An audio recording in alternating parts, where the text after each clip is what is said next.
Azerbaijan's reaction is shock and protest, which is expressed to Russia. They do this through the foreign ministry, calling the actions of Russian security forces violence. And this is ethnic violence that has become systematic. As a result, all cultural events organized by Russian structures in Baku, including concerts, festivals, and exhibitions, were canceled, and the visit of Deputy Prime Minister Alexei Overchuk and the Azerbaijani delegation led by First Deputy Speaker Ali Akhmedov to Baku was canceled. They also refused to participate in an interparliamentary meeting in Moscow. Azerbaijan state television has harshly criticized Putin's regime, comparing it to Stalin's regime, and even to the actions of law enforcement agencies of the Russian Empire under the Tsar.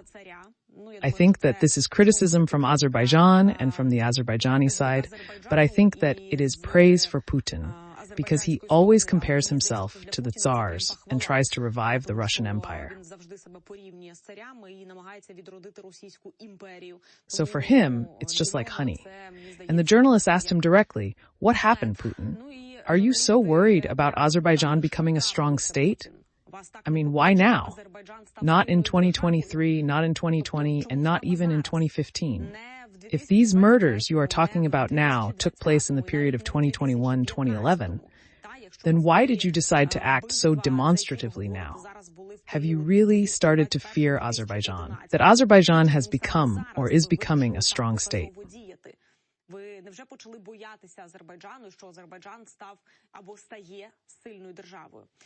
Azerbaijan responded by coming to the office of the Russian state-run Sputnik Azerbaijan. Searches were conducted in Baku, and 2 employees were detained, whom the Azerbaijani police identified as FSB officers.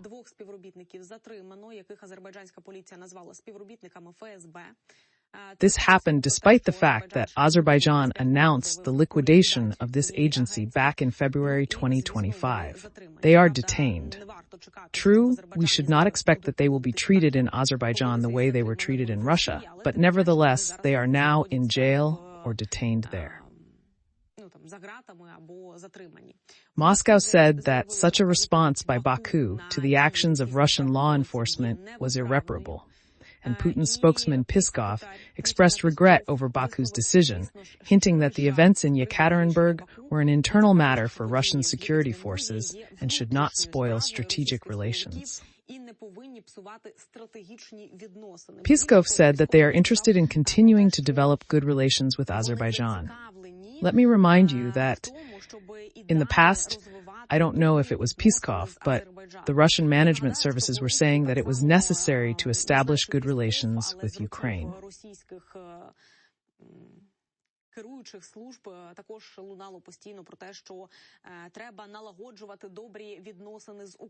We see how good Russian relations end when they end up coming to you with a full-fledged war.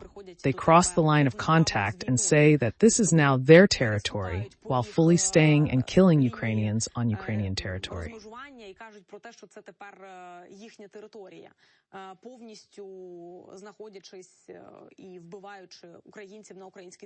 I would like to warn Azerbaijan, if Peskov says that it is necessary to establish good relations, it means that there will be no good relations after that.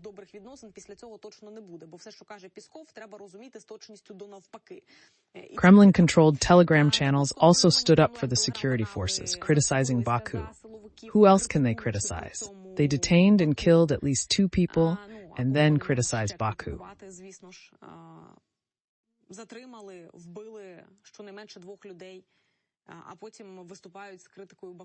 Why does Azerbaijan or Azerbaijani journalists directly address Putin and say that Azerbaijan is getting stronger?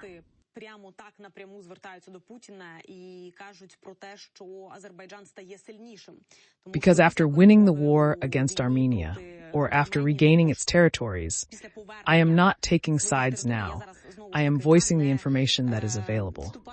After the end of this long-running conflict between Azerbaijan and Armenia in 2020, Azerbaijan began to assert itself as a regional leader, strengthening itself politically and militarily.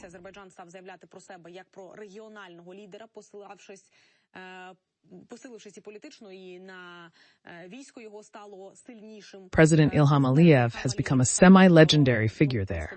After the Karabakh issue was resolved, his words are now perceived as absolute truth in Azerbaijan.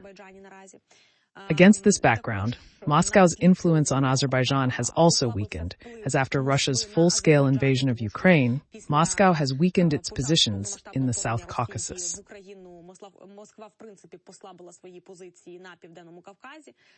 It can no longer afford a position of hard power in the region because it is stuck in Ukraine.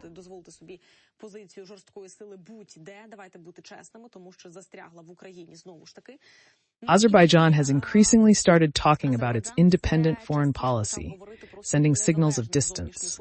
They are constantly trying to distance themselves from Russia and are now actively cooperating with Turkey in the West, which is causing dissatisfaction in the Kremlin.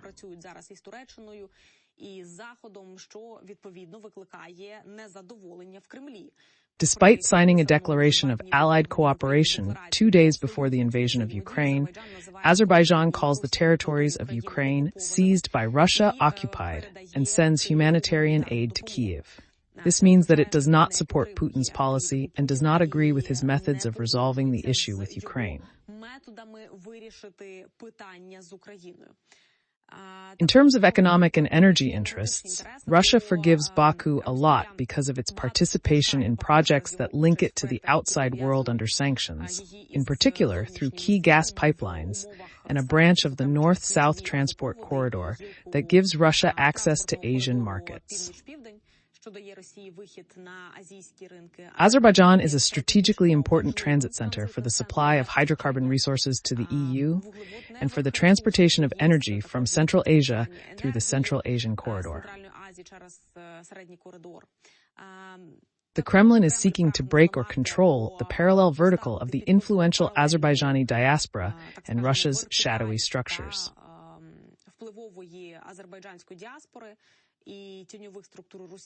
Russia's actions look like a demonstrative punishment for political disobedience, not a fight against crime. Moscow is sending a signal that ethnic autonomy in Russia is an illusion. Let me remind you that this is not the first public dispute between the two countries.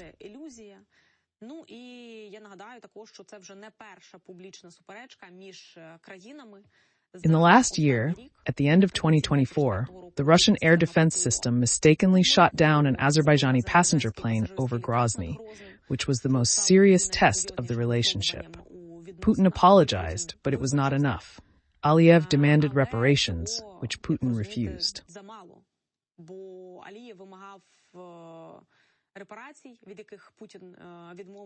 Aliyev demanded that those responsible be punished, but it was not those who gave the orders who were punished, but those who pressed the button on the air defense system. Aliyev was not satisfied with this. Aliyev wanted specific perpetrators and those who gave the orders to shoot down the passenger plane.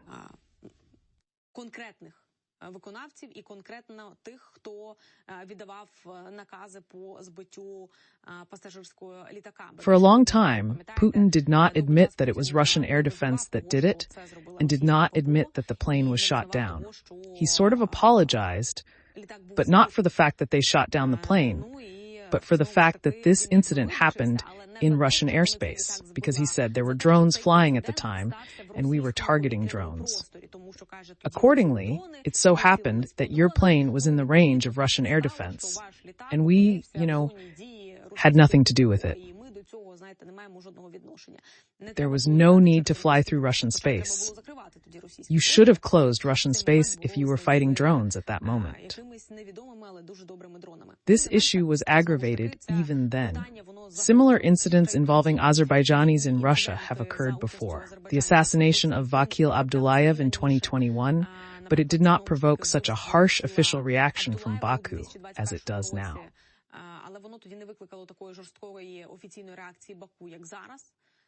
If we were to talk about the consequences and prospects, then further confrontation between Azerbaijan and Russia could escalate. It is unlikely that they will be friends anymore. They are unlikely to become enemies. So most likely something like this, the middle ground will remain at this point. Baku, however, is making it clear that it is no longer ready to passively accept Russia's behavior and its methods of reprisals, in particular against the Azerbaijani population. This could lead to an open, though unlikely, military confrontation. This could change the nature of relations between Russia and Azerbaijan by 180 degrees.